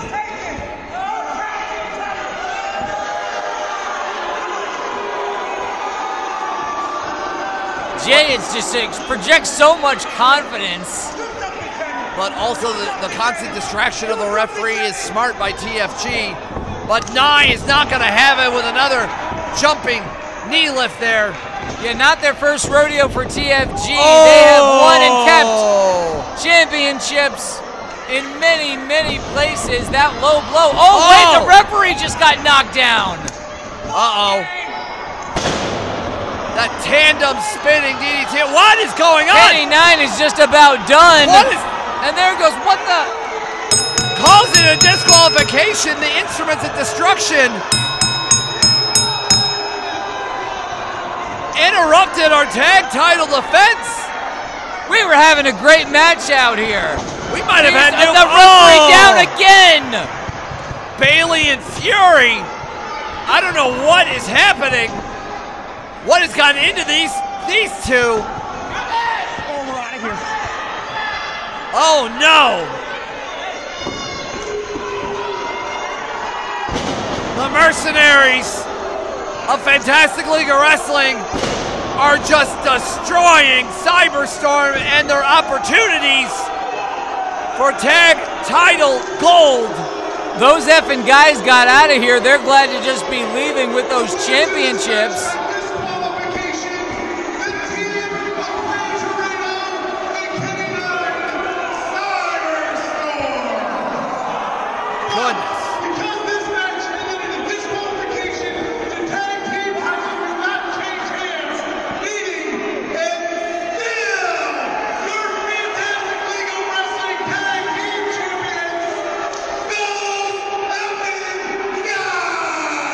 Well, TFG's got out by the skin of their teeth.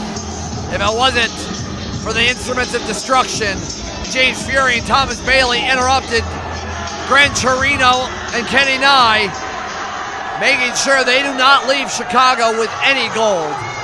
Instruments of Destruction ended up perhaps inadvertently helping out TFG here, but I don't know that they're on the same side either. James Fury and the Mercenary, I think they want those tag team championships, and eventually every team in Fantastic League of Wrestling is going to have to watch out.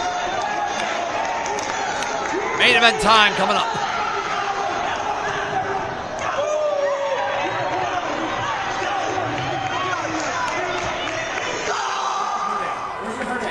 I cannot see, dude. You're right, that's not helping.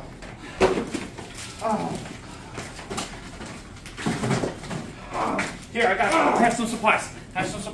Do we need the needle? You need the needle? Whoa, shit. What's going on here? So Taino, are you okay? I learned in kinesiology class that if we have a wound, we gotta ice it. Pressure. We gotta ice and pressure. Okay, how's that? Get the... Oh, shit. Hold on, let's get your hand. Okay. Close now. Ace! Get my hand! I got a gown. You wanna get here? Damn! You're right. Anyways, what happened was Ace and the Saloon Slayer punks, they decided to pull out their little flask of not root brewskis, which I don't approve of, and they want to spray into Taino's face. I know exactly what that feels like. They did that to me a year ago, so I know exactly what he's going through, which is why Dr. Chip Walker is here to heal him. Well, Dr. Chip, how long do you think he's going to be out? I don't know, but we're looking at 6 to 8 weeks with these crutches. Well, crutches! When do eyeballs need crutches? His eyes hurt, You're Chip. right. Sorry. Where'd you get your doctorate from? School. Okay, well, looks like Taino's going to be out of action here for a little bit. I wish you the best of recovery. Chip, please don't make the situation. Chip, do not make this any worse, man. Oh, this is not biofreeze. Not good. Never mind, Taino. Sorry, buddy. Let's go ahead and let them figure this out, and we'll just send it back to the match. Extra pillows? Are you guys ready for the main event? Are you guys ready for the championship match? The following contest is a singles match, and it is your main event for Saturday morning Grapple Masters!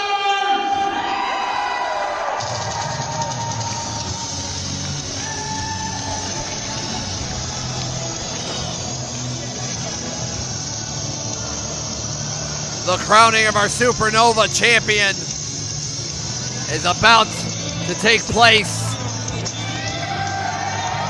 with one of our international competitors, Estrella, coming from us from Dragon Gate in Japan. That's right, Japanese luchador. Name literally means the star, so I guess it's appropriate that he's in this matchup. A former Open the Triangle Gate champion, the Trios champions in Dragon Gate, combining the hard-hitting styles of Japanese wrestling with the high-flying nature of Lucha Libre.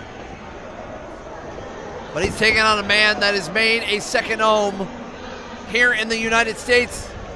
Kicked off his very first excursion to the States, coming from the UK. As rapid fire, Tommy Gunn is here and wants to win the Supernova title.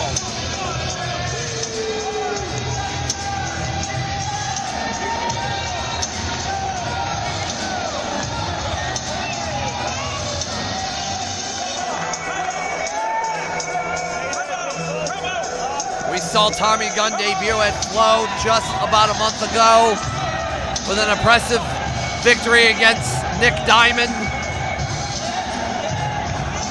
Yeah, those guys put on a clinic. Tommy Gunn can definitely tie an opponent in a pretzel. It's true, been wrestling since 2004 and made his American debut just about a month ago at the quest for the Dragon Belts. And he is ready to potentially become the inaugural Supernova champion.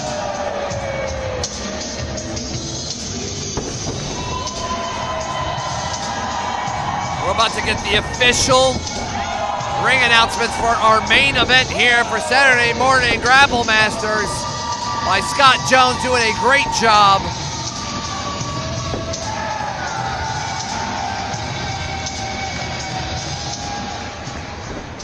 Here we go, big fight feel.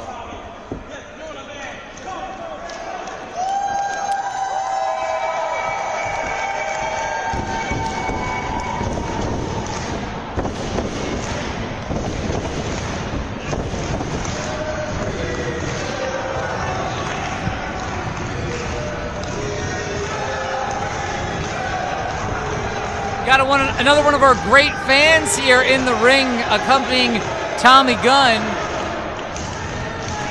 He's got the whole crowd stomping.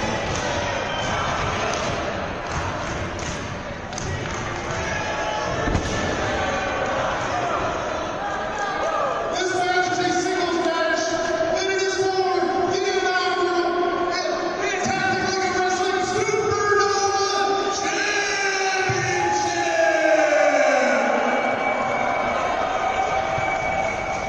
Introducing first, standing to my right, from Shrewsbury, England, he is the Rapid Fire, Tommy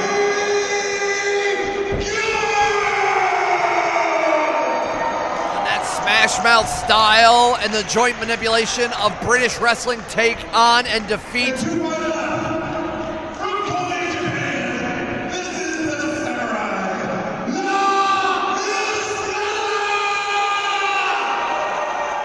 La Estrella and his experience over in Dragon Gate and other Japanese companies become the victor for that Supernova Championship.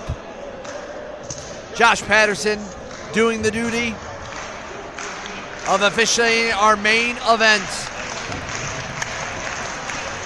Somebody will leave Chicago, the Supernova champion.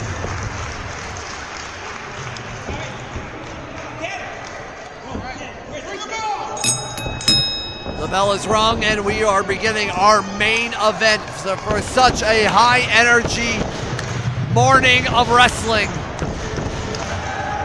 And look at this, we've got a British wrestler against a Japanese luchador.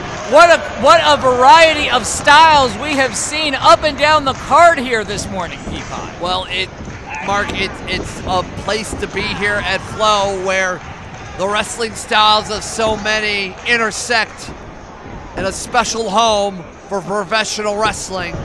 Nowhere else can you see wrestling like this from all styles and shapes. As Tommy Gunn, usually the one to dictate the pace, was not expecting La Estrella to take it straight to him. Come on, guys. What it means with Fantastic League of Wrestling already having these relationships all across the globe, whoever wins this match is going to be taking that Supernova Championship, and it is going to cross international waters before long. Oh, it won't be very long. I believe that Tommy Gunn will be returning back to the UK in the fall, and I'm sure he wants to go there with a heavier bag filled with the Supernova title. La Estrella lives in Mexico, still takes regular trips to Japan. Whoever wins this contest is taking that championship through TSA. Wonder how you have to check that in. Well, my understanding from talking to wrestlers who have done it is that everyone gathers around and wants to take photos with the championship belt at TSA. And I'm sure whoever wins will represent Flow in the finest of ways. Extending a hand now is Tommy Gunn. Should he be trusted? I mean, Tommy Gunn has been nothing but professional inside and out of that ring, but also so savvy. Also here to win a wrestling match is the veteran.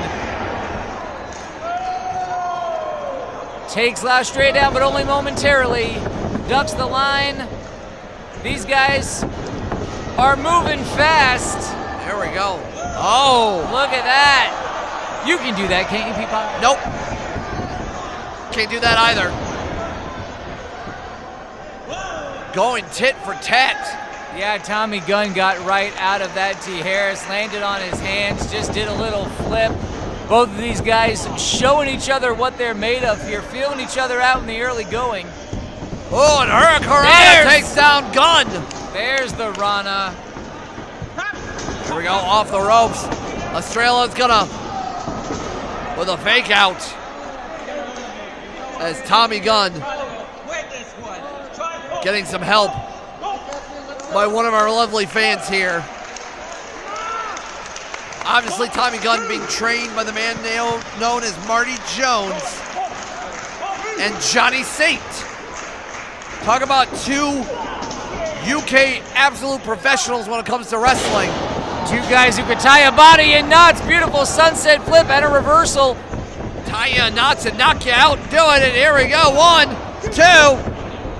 But I think Tommy Gunn needs to match La Estrella with speed and tenacity, especially with that elbow. Yeah, cut him off, needs to slow the pace down. That's exactly where Tommy Gunn wants to be here.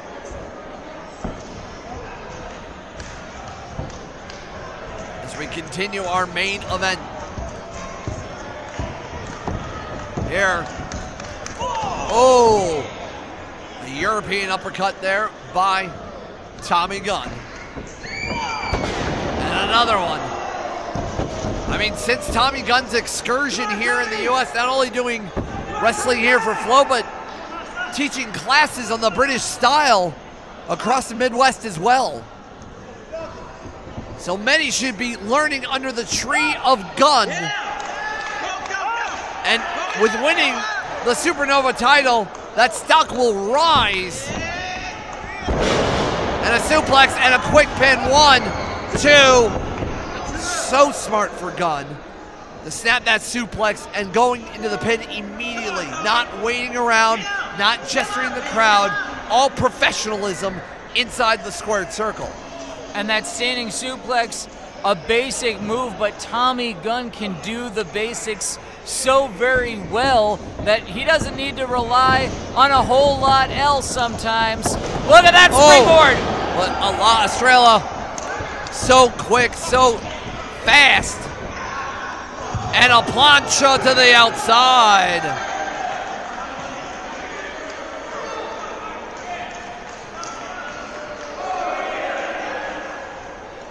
Now Estrella going back on the attack. What a way to return to Mexico and showcase the tons of crowds in Japan for places like Dragon Gate. To bring home a title like the Supernova title. Catches himself. Trips up Gunn. Tommy got caught. Moonsault. 1,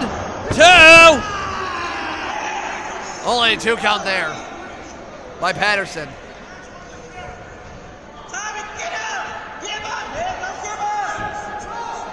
And Tommy's second, screaming encouragement. Look at the height on that back body drop.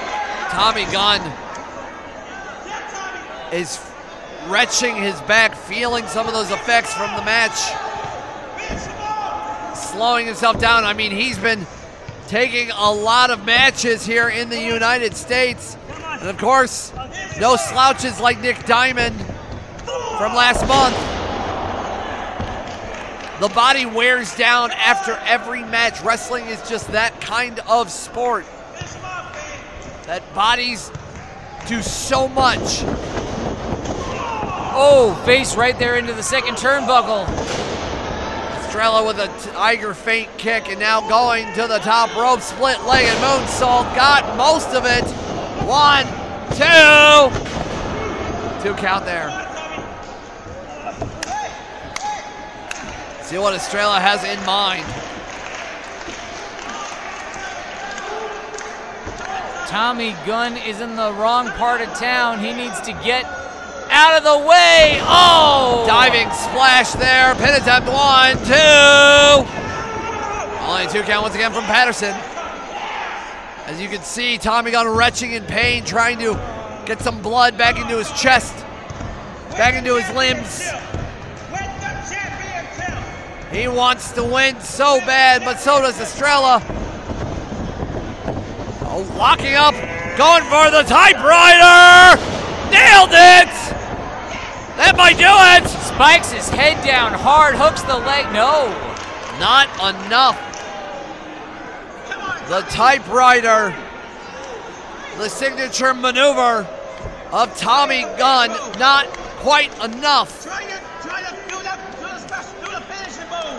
Now's got to figure out a new game plan, because if the typewriter wasn't enough, what else does Tommy Gunn have in mind? As Estrella definitely fighting back. And I don't know if you want to go strike for someone like Gunn. Yeah, Tommy Gunn definitely has the size advantage here. Coming down hard with those forearms. Uh-oh. Got him with the backslide. 1, 2, 3, that's it! That's it.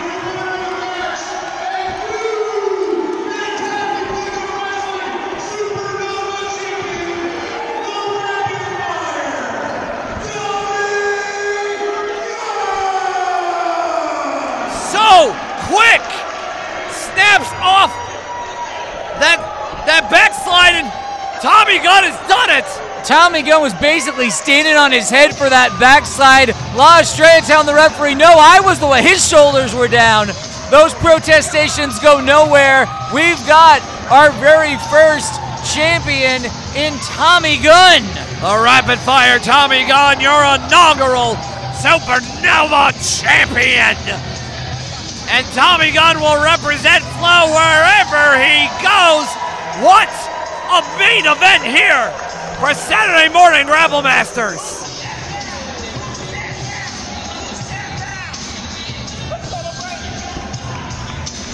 I think our new champion wants something to say.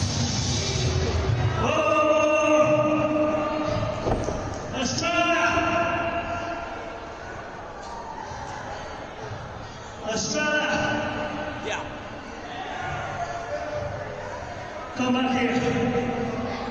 Back here, man. Come back here.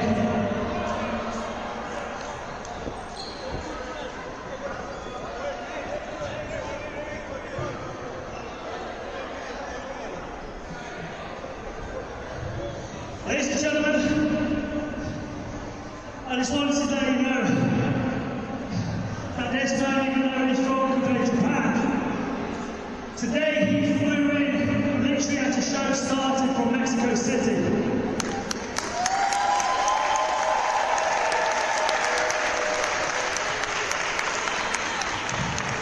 Estrella, it's our first encounter today, and hopefully it's not going to be the last time. Our respect for you, and for all the peers back there, you're doing hell of a work, sir. And it is a privilege and an honor to wrestle such a man like yourself.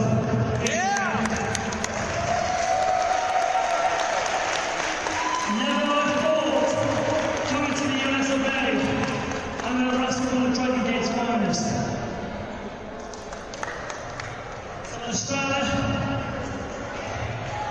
I might walk today, but next time we do this, may the best my friend. Thank you.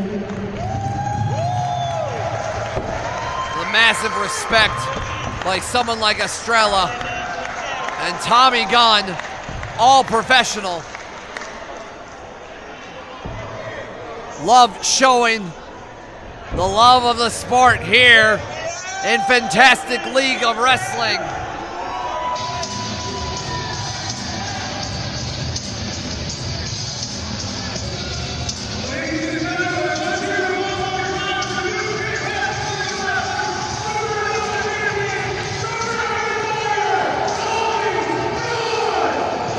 Mark, any final words?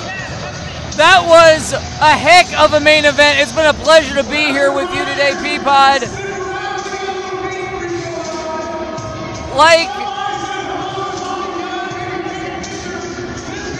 Like so much of the talent here in Fantastic League of Wrestling, that championship belt is going around the world.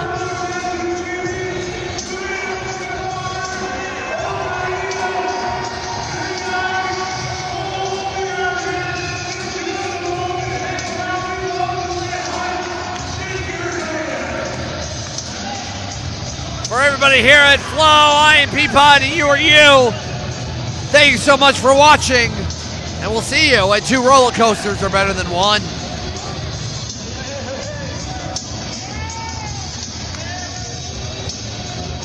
With Flow's inaugural Supernova champion, rapid fire, Tommy Gunn. Thank you. Now, Tommy, you are the first ever Supernova champion. What does winning something like this mean to you, especially when you're outside of your home country of England? It's 21 years in the making. Like, I've won championships back at home. I won championships back in England, Wales, you name it. But to come overseas and actually win a United States championship, I'm speechless.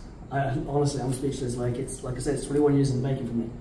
And to be the inaugural Flow Supernova champion, it's an honor.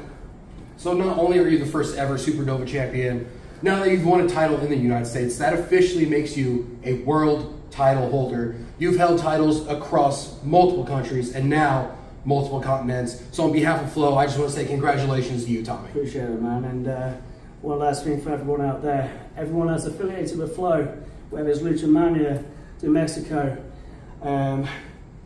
back in England, Square Circle Academy, Marty Jones, my mentor, anyone around the world, you know where we're at, you know who we're affiliated with, you see what this is? Let's do something. Let's see what happens.